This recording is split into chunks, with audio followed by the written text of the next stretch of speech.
اعوذ باللہ من الشیطان الرجیم بسم اللہ الرحمن الرحیم الحمد للہ رب العالمین والصلاة والسلام علی سیدنا و نبینا و مولانا ابی القاسم محمد وعلی اہل بیتہ الطیبین الطاہرین المعصومین المظلومین لا سیما بقیت اللہ العظم ارواحنا لہ الفدا وَلَعْنَةُ الدَّائِمَةُ عَلَىٰ أَعْدَائِهِمْ أَجْمَعِينَ مِنْ يَوْمِنَا إِلَىٰ قِيَامِ يَوْمِ الدِّينِ. اما بعد، عن الرضا علیہ السلام قال رحم اللہ عبدا احیا امرنا فقلت کیف یحیی امرکم قال علیہ السلام یتعلم علومنا ویعلمها الناس فإن الناس لو علموا محاسن کلامنا لاتبعونا. اپنے تمام دیکھنے والوں کو ولادت امام ہشتم امام علی رضا علیہ السلام کی مبارکباد پیش کرتا ہوں. ایام ولادت امام رضا علیہ السلام ہے، اور اسی مناسبت سے آپ کی زبان مبارک پر جاری ہونے والی یہ حدیث جسے محدثین نے نقل کیا، آپ کی خدمت میں تلاوت کا شرف حاصل کیا. اس حدیث میں امام چند چیزوں کی طرف اپنے چاہنے والوں کی توجہات مبذول کرا رہے ہیں. سب سے پہلی چیز کہ امام کچھ لوگوں کے لیے دعا کر رہے ہیں. رحم اللہ عبدا احیا امرنا، اللہ رحمت کرے اس شخص پر کہ جو ہمارے امر کو زندہ کرے. امام نے خود بھی بتایا کہ امر کیا ہے. بہرحال یہ تو دعا ہے، خود صرف امام رضا علیہ السلام کی ہی کلمات میں نہیں، بلکہ آپ سے پہلے دوسرے ائمہ معصومین کے کلمات میں بھی یہ کلمہ دکھائی دیتا ہے. چھٹے امام جعفر صادق علیہ السلام فرماتے ہیں رحم اللہ امرأن احیا امرنا، اللہ رحم کرے اس شخص کے اوپر کہ جو ہمارے امر کو زندہ کرے. یا چھٹے امام فرماتے ہیں یا داؤد ابلغ موالی انی السلام، اے داؤد راوی ہے، امام اس سے خطاب کرتے ہیں اور فرماتے ہیں کہ اے داؤد ہمارے چاہنے والوں کو میں ہمارا سلام کہنا، اور ان سے کہنا رحم اللہ عبدا، اللہ رحمت کرے اس شخص کے اوپر اجتمع مع آخر، کہ جو کسی دوسرے کے ساتھ بیٹھے فتذاکر امرنا، اور ہمارے امر کو مورد گفتگو قرار دے. فإن ثالثہما ملک، جب یہ دو اہل بیت کے چاہنے والے کسی مقام پر جمع ہوتے ہیں، بیٹھتے ہیں اور اہل بیت کے سلسلے میں گفتگو کرتے ہیں، تو ان میں ایک تیسرا فرد بھی موجود ہوتا ہے. وہ کون ہے؟ امام فرماتے ہیں وہ ملک ہے، وہ فرشتہ ہے کہ یستغفر لہما، جو ان دونوں کے لیے استغفار کرتا ہے. وما اجتمع اثنان علی ذکرنا، اور یاد رکھو کہ جب بھی کوئی دو لوگ ہمارے آپس میں بیٹھ کر ہمارے بارے میں گفتگو کرتے ہیں تو پروردگار عالم ملائکہ کے سامنے فخر کرتا ہے. وخیر الناس، اور بہترین انسان وہ ہے کہ جو ہمارے بعد ہمارا ذکر کرے، ہمارے امر کو بیان کرے. ودعا الی ذکرنا، اور ہمارے ذکر کی طرف لوگوں کو بلائے. یا اسی طرح سے فضیل کی وہ مشہور و معروف حدیث، اس میں بھی امام معصوم جو ہیں وہ دعا کر رہے ہیں یا فضیل فرحم اللہ من احیا امرنا. تو یہاں پر بھی 8ویں امام دعا کر رہے ہیں کہ رحم اللہ عبدن احیا امرنا. راوی کہتا ہے فقلت کیف یحیی امرکم، آپ کے امر کو کیسے زندہ کیا جائے؟ تو امام نے فرمایا کہ یتعلم علومنا، ہمارے علوم کو سیکھے، وَيُعَلِّمُهَا النَّاسِ، اور ان علوم کو لوگوں تک پہنچائے، سکھائے. اور امام نے عجیب جملہ فرمایا فَإِنَّ النَّاسِ لَوْ عَلِمُوا مَحَاسِنَ كَلَامِنَا، جب لوگ اہل بیت علیہ السلام کے کلام کے خوبصورتی اور محاسن کو جانیں گے تو وہ خود بخود اہل بیت کی اتباع کریں گے. تو یہ کیا ہے؟ یہ وہ ہستیاں ہیں کہ جن کے کلام کا ذکر کرنا، جن کے کلام کو بیان کرنا، جن کے بارے میں گفتگو کرنا، اسی کو ائمہ معصومین نے کہا ہے احیاء امر. لہٰذا فضیل سے امام صادق نے فرمایا تھا من ذکرنا او ذکرنا عنده، جو ہمارا ذکر کرے یا جس کے نزدیک ہمارا ذکر ہو، فخرج من عینیہ، اور اس کی آنکھ سے مکھی کے پر کے برابر بھی اگر ایک آنسو نکل جائے تو پروردگار عالم اس کے تمام گناہوں کو بخش دیتا ہے، ولو یہ کہ اس کے گناہ سمندر کے جھاگ کے برابر کیوں نہ ہو. کیا ہے؟ یعنی ذکر اہل بیت، تذکرہ اہل بیت، اہل بیت کے محاسن کو بیان کرنا، یہ آپ کی چاہنے والوں کی ذمہ داری ہے. تو آج کیونکہ 8ویں سرکار سے مناسبت اس وقت موجود ہے، جن ایام میں ہم اپنی اس وقت زندگی گزار رہے ہیں، یا ایام ولادت امام رضا علیہ السلام ہے، اور مختصر سا وقت ہے، لہٰذا میں چند جملے اس معصوم امام کے بارے میں بیان کرنا چاہتا ہوں. یہ معصوم امام کہ جس کا نام تو علی ہے لیکن اپنے لقب کی نسبت سے زیادہ مشہور ہے، یعنی امام رضا. امام کے بہت سارے القابات ہیں، ان میں سے ایک لقب امام کا رضا ہے جو بہت ہی مشہور ہے، جس لقب سے امام کو سب جانتے ہیں. یوں تو سارے کے سارے امام راضی ہونے والے ہیں، لیکن امام ہشتم کو اس صفت سے پکارا گیا ہے. اس کا مطلب یہ ہے کہ امام کی یہ صفت دوسری صفات کی نسبت زیادہ جلوہ افروز ہوئی.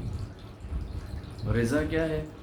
عزیزان و محترم، رضا کا مقام وہ مقام ہوتا ہے کہ جہاں پر پہنچنے کے بعد انسان صرف خدا کی طرف دیکھتا ہے، اپنی طرف نہیں دیکھتا. حضرت موسیٰ جو اللہ کے نبی ہیں، پروردگار عالم سے فرماتے ہیں کہ پروردگار تیری بہترین مخلوق جو ہے میں دیکھنا چاہتا ہوں. حضرت جبرائیل کو حکم دیا گیا اللہ کی بہترین مخلوق موسیٰ کو دکھا دی جائے. ایک بیابان میں گئے، ایک بوڑھا شخص اپاہج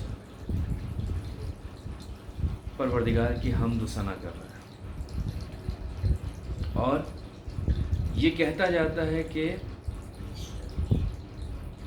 تسبیح خدا اس کی زبان پر ہے، اور یہ کہہ رہا ہے کہ تو بہترین ہے، اے پروردگارہ تو ہے جو کچھ آج اس حالت میں بھی کہ وہ اپاہج ہے، جسم کا کوئی عضو صحیح و سالم نہیں ہے، پروردگار کا شکر ادا کر رہا ہے. حضرت موسیٰ نے کہا کہ جبرائیل کہاں ہے وہ شخص؟ کہا یہی شخص ہے، اور ابھی دیکھو میں اس کے ساتھ کیا کرتا ہوں. روایت کہتی ہے پروردگار کے حکم سے حضرت جبرائیل نے اس کی آنکھوں کو لے لیا، وہ زمین پر گرا. اس پر گرنے کے بعد بھی وہ پروردگار عالم کی حمد و ثنا کرتا ہے. حضرت موسیٰ قریب گئے، کہا کہ میں مستجاب الدعویٰ ہوں، مجھے بتا، میں تیری بینائی کو دوبارہ پروردگار سے دعا کرتا ہوں. کہا نہیں، جب پروردگار عالم یہ نہیں چاہتا تو مجھے اس کی کوئی ضرورت نہیں ہے، میرا پروردگار مجھے اسی عالم میں دیکھنا چاہتا ہے. حضرت موسیٰ اس عالم کو دیکھ رہے ہیں، اس منظر کو دیکھ رہے ہیں. کہا تو پروردگار کی ہم کس چیز پر کر رہا ہے؟ کہا میں اس چیز پر اس کی تعریف کر رہا ہوں، اس چیز پر اس کا شکر ادا کر رہا ہوں کہ میں جس جگہ پر رہتا ہوں وہاں کوئی مسلمان نہیں ہے، پروردگار عالم نے مجھے چنا کہ میں اس سرزمین پر اس کی عبادت کر سکوں۔ تو عزیزان محترم، پروردگار عالم سے وہ شخص اس مصیبت والی زندگی میں بھی کسی اور چیز کا تقاضا نہیں کر رہا، بلکہ صرف اور صرف اس کا یہی کہنا ہے کہ پروردگار عالم کسی طرح سے اس سے راضی ہو جائے۔ پروردگار یہ نہیں چاہتا اس کے پاس آنکھ ہو، وہ راضی ہے۔ امام رضا علیہ السلام کا جو ایک لقب ہے وہ ہے رضا، یعنی یہ وہ لقب ہے امام کا جو پروردگار عالم نے اس شخصیت کو عطا کیا۔ کہ امام جواد علیہ السلام سے جب کسی نے کہا کہ سنا ہے کہ مامون نے آپ کے بابا کو رضا کا لقب دیا، تو امام نے فرمایا جھوٹ بولتا ہے جو شخص بھی یہ کہتا ہے، یہ خدا کی طرف سے۔ کیوں؟ کیونکہ وہ اللہ کی رضا پر راضی ہے، وہ رسول کی رضا پر راضی تھے،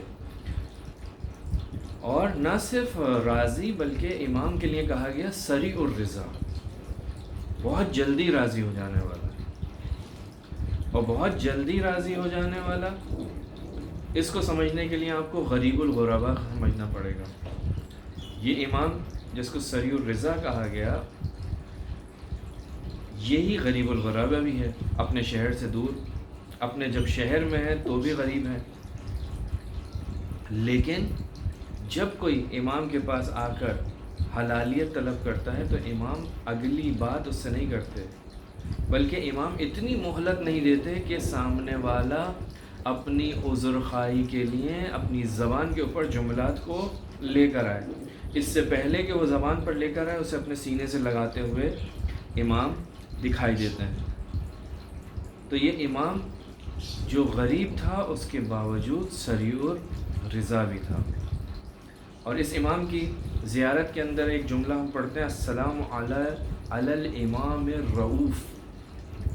رؤوف یعنی مہربان۔ البتہ یہاں پر علماء نے فرق کیا ہے رحمت میں اور رافت میں، یہ دو صفتیں۔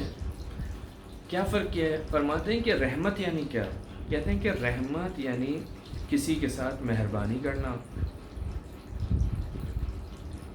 رافت کا معنی بھی ہے مہربانی کرنا۔ کہا لیکن فرق ہے، کہ رافت اس مہربانی کو کہتے ہیں جس میں کوئی تکلیف نہ ہو، جس میں کوئی تکلیف نہ ہو۔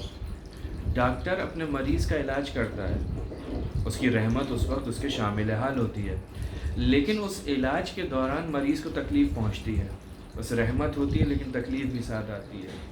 اور رؤوف اسے کہتے ہیں کہ جو علاج کر دے ایسے کہ مریض کو کوئی تکلیف نہ ہو۔ امام رؤوف ہیں، آپ کی مہربانی صرف پریشان لوگوں کے ہی شامل حال نہیں ہوتی، بلکہ سب، آپ کی مہربانی سب کے لیے ہے، ان لوگوں کے لیے بھی ہے کہ جو بس پریشانی میں ایک مرتبہ آپ کے سامنے کھڑے ہو جاتے ہیں اور آپ سے کہتے ہیں ہماری شفاعت کر دیں۔ بے شمار واقعات اس سلسلے میں ہمیں دکھائی دیتے ہیں، کس طرح سے دو بھائی جو اپنے گھر سے نکلے، ایک بھائی جس کے شر سے سارے محلے والے لوگ تنگ تھے، یہاں تک کہ وہ قافلے جس قافلے کے ساتھ یہ زیارت امام رضا علیہ السلام کی طرف جا رہے تھے، لوگ تنگ تھے، راستے میں اس کی وفات ہو گئی۔ سب لوگ اتنا تنگ تھے کہ شکر ادا کر رہے ہیں، لیکن اس کا بھائی تھا، مجبور تھا، اپنے بھائی کو لے کر آیا، غسل و کفن دیا، امام کے حرم لے کر گیا اور اسے تدفین کی۔ رات کو اس نے اپنے بھائی کو خواب میں دیکھا تو بہت ہی اچھے حال میں، کہا یہ کیسے؟ کہا کیا بتاؤں، جب تم مجھے غسل دے رہے تھے تو مجھ پر ایسا تھا جیسے آگ برس رہی ہو، کفن دے رہے تھے تو آگ، جب تم نے میرا جنازہ تیار کیا تو ایسا محسوس ہوتا تھا جیسے میں آگ میں ہوں، دو فرشتے آئے اور مجھ پر عذاب کرنا شروع کر دیا۔ جب میں جیسے ہی میرا گہوارہ حرم امام رضا میں داخل ہوا تو وہ فرشتہ عذاب جو ہیں رک گئے، اور اب جب میرے گہوارے کو، تابوت کو امام رضا علیہ السلام کے حرم اور زری مبارک کے گرد طواف کرا رہے تھے تو ایک ضعیف اور نورانی شخص کھڑا تھا جو مجھ سے یہ کہتا تھا کہ امام سے کہو کہ وہ تمہاری سفارش کریں، شفاعت کریں۔ لیکن میں نے امام کی طرف متوجہ ہوا، امام سے فرمایا، امام نے اپنا منہ پھیر لیا، پھر اس شخص نے دوبارہ کہا دیکھو اگر تمہارا تابوت یہاں سے باہر چلا گیا تو پھر دوبارہ عذاب کے فرشتے تمہارے پاس آ جائیں گے۔ میں نے پھر امام سے کہا، پھر اس بوڑھے شخص نے مجھ سے کہا کہ ان کو ان کی والدہ کا واسطہ دو، اور پھر جب میں نے امام کو امام کی والدہ کا واسطہ دیا تو امام نے اس کے بعد میری طرف رخ کیا، اور آپ کی عنایت کی وجہ سے آج میں اس وقت بہت سکون میں ہوں۔ اس کے بعد مجھ پر وہ عذاب نہیں آیا۔ تو عزیزان محترم، یہ وہ رؤوف امام ہے کہ جو اپنے حرم میں ہر قسم کے انسان کو آنے کی اجازت دیتا ہے۔ تاریخ میں مشہور واقعہ بھی ہے شیخ بہائی کا کہ جو یہ چاہتے تھے کہ امام کے صدر دروازے پر جو ہے وہ ایسے کلمات لکھ دیے جائیں کہ جن کے باعث، جن کی وجہ سے برے افراد اس حرم میں داخل نہ ہوں، لیکن امام کو وہ منظور نہیں تھا۔ لہٰذا امام نے متولی حرم کو خواب میں آ کر کہا کہ اس سے پہلے کہ شیخ بہائی آئے اس دروازے کو نصب کر دو، اور شیخ بہائی کو متوجہ کرایا کہ دیکھو نہیں، یہ ایسی جگہ ہے کہ جہاں پر ہر قسم کا شخص آئے اور یہاں سے ہدایت حاصل کرے۔ تو عزیزان محترم، بہترین وقت ہے اس عالم آل محمد کے دروازے پر جانے کا، ان کی ولادت کا دن ہے۔ جائیں، ان کی بارگاہ میں واسطہ دیں ہم سب، اور ان سے دعا کریں کہ اے ہمارے امام، اے وہ ذات کہ جو پروردگار عالم کے نزدیک مقام رکھتی ہے، آپ دعا توسل میں پڑھتے ہیں، اشفعی یا وجیہن عند اللہ، اے وہ ذات کہ جو پروردگار عالم کے نزدیک مقام و مرتبت رکھتی ہے، پروردگار کے نزدیک ہماری شفاعت فرما۔ یقیناً آپ اور میں، ہم اپنی دعاؤں کے اندر اس چیز کو بھی شامل کرنے کی ضرورت ہے کہ پروردگارہ تجھے واسطہ دیتے ہیں امام کی عظمت کا، اس امام کا کہ جس نے خود یہ فرمایا فمن زارنی علی بود داری فی غربتی بتوس کان معی فی درجتی یوم القیامہ، جو شخص بھی اس غربت کے عالم میں میری زیارت کو آئے گا وہ جنت میں میرے ساتھ ہوگا۔ پروردگارہ بحق کے ائمہ معصومین ہم سب کو امام رضا علیہ السلام کی زیارت نصیب فرما۔ وآخر دعوانا ان الحمد للہ رب العالمین۔